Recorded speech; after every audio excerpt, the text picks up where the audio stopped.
बड़ा ताज्जुब होता है कि आप जानवरों का इस्तेमाल करते हैं। Actually, they are the special. दरअसल जानवरों से बेहतर ये काम कोई नहीं कर सकता, इसीलिए हम उन्हें काम पे लगाते हैं। वो कैसे? देखिए, गाय के बारे में तो हम सब जानते हैं, गाय दूध देती है, पर 4-5 बछड़े पैदा करने के बाद जब गाय दूध देना बंद कर देती है तो लोग समझते हैं कि गाय बेकार हो गई है। इसी तरह लोग कचरे को भी बेकार समझते हैं, पर माइनस और माइनस के मिलने पर ही प्लस बनता है। To minus always plus. बस इन दोनों चीजों को साथ में जोड़ने की जरूरत है। And every 4 hours we collect in the bulk इसलिए हम सब्जी मार्केट से हर 4 घंटे में बचा हुआ माल उठाते हैं। fruit mandis.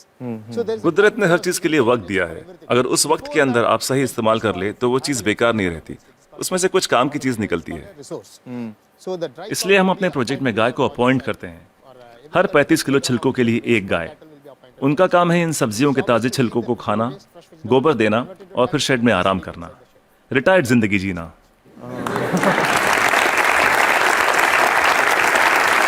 within 8 hours time. सिर्फ 8 घंटे में सारा कचरा घट के गोबर के रूप में 1/4 हो जाता है, The entire waste. और इस गोबर में काफी मात्रा में ईंधन वाली मीथेन गैस Once होती the है। dung comes out. हम तुरंत गोबर को बायोडाइजेस्टर में डाल देते हैं, इसमें से मीथेन गैस निकल जाती है और हमें बिना मीथेन के गोबर का एक घोल मिलता है। Methane free cow dung slurry will come out. Immediately इसको हम तुरंत केचुओं के हवाले कर देते हैं। eaten by them and just केचुए उसे खा लेते हैं और उनके पेट से जो बाहर आता है उसे कहते हैं vermi cast. that's called vermicast. ये दुनिया की सबसे बेहतरीन खाद होती है। दुनिया की सबसे बेहतरीन खाद। इसे ब्लैक गोल्ड या काला सोना भी कहा जाता है। It can be directly. खेती के लिए बहुत अच्छा है। अगर बैक्टीरिया वाले तरीके से खाद बनाएं तो इसमें 45 दिन लग जाते हैं। और यहाँ देखिए, सोमवार की सुबह 6 बजे माँ सब्जियां काटती है, 9 बजे गाड़ी आकर उसका बचा हुआ हिस्सा ले जाती है, 10:30 बजे हम वो गाय को दे देते हैं, शाम 6 बजे तक गोबर निकल आता We are है। getting the cow dung ready. Put in the biodigester में गोबर से मीथेन निकाल ली जाती है और उसका घोल बचता है, उसे केचुए खा लेते हैं और तीसरे दिन सुबह तक यानी 72 घंटों से भी कम समय में ब्लैक गोल्ड मिल जाता है। खाद बनाने का ये दुनिया का सबसे तेज तरीका है, कोई मशीनें काम नहीं कर पाएगी, वो भी बिजली का इस्तेमाल किए बिना। देखिए, आपके पास जो मोबाइल फोन है, चार्ज न करो तो बेकार है, टेक्नोलॉजी फेल हो जाती है, लेकिन गाय जो भी खाती है उससे एनर्जी बनाकर हमें देती है और गाय को रोज चार्ज भी नहीं करना charging पड़ता। the cow every day. और दूसरे जानवरों का इस्तेमाल कैसे होता है? मसलन मुर्गियां क्या करती हैं? There will be some जो सड़ी गली चीजें गाय को नहीं दे सकते उसे हम सीधा कॉम्पोस्ट पिट में डाल देते हैं, पर वहां उसमें मैगट्स पैदा हो जाते हैं। will come out. मैगट्स मतलब वो छोटे छोटे कीड़े। छोटे कीड़े, ये कीड़े मुर्गियों को बहुत पसंद हैं, चुन चुन के खा लेती हैं और बदले में अगले दिन सुबह बेहतरीन अंडे देती हैं। जो लोग कीड़ों को देखकर मुंह बनाते हैं वो अगली सुबह उन अंडों से बने ऑमलेट को बड़े मजे लेकर खाते हैं। No technology can do this. कोई टेक्नोलॉजी, कोई मशीन ये नहीं कर पाएगी। No machine in the world. दुनिया में ऐसी कोई मशीन नहीं बनी जो कीड़े खाए और अंडे दे। बिल्कुल ठीक, बिल्कुल ठीक। But the chickens will also लेकिन हर चीज में जहाँ कुछ खूबियां होती हैं वहाँ कुछ खामियां भी होती हैं। positive and negative. Okay. मुर्गियों के साथ एक परेशानी है, आप चाहे पूरा दिन उनसे काम ना लें, आराम करने दें, In the daytime, फिर भी वो रात को काम नहीं करेंगी। night time it never work. तो रात को कौन काम करता है? For that रात we को are हमें मेंढक को काम पर लगाना पड़ता है और वो सिर्फ नाइट ड्यूटी ही करते हैं।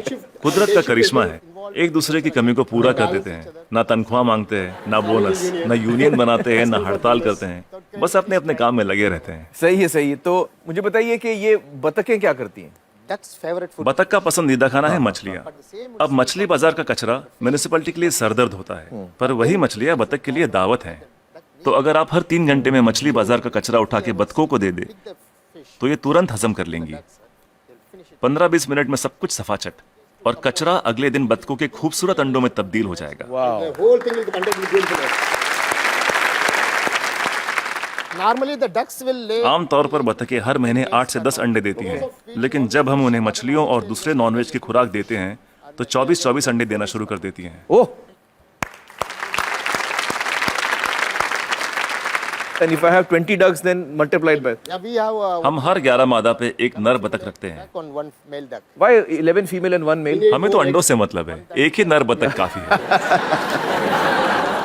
तो ये जानवर आपके लिए बहुत अहमियत रखते हैं। They are the people doing जी बिल्कुल, इनकी वजह से ही तो इतने बढ़िया नतीजे मिल रहे हैं। तो इस वक्त आप किसी प्रोजेक्ट पे काम कर रहे हैं? yeah, right now I'm working with Coimbatore. फिलहाल कोयम्बतूर में काम चल रहा है, डिस्ट्रिक्ट रूरल डेवलपमेंट एजेंसी के साथ। हम 10 ग्राम पंचायतों का काम संभाल रहे हैं जो एक म्यूनिसिपैलिटी के बराबर है।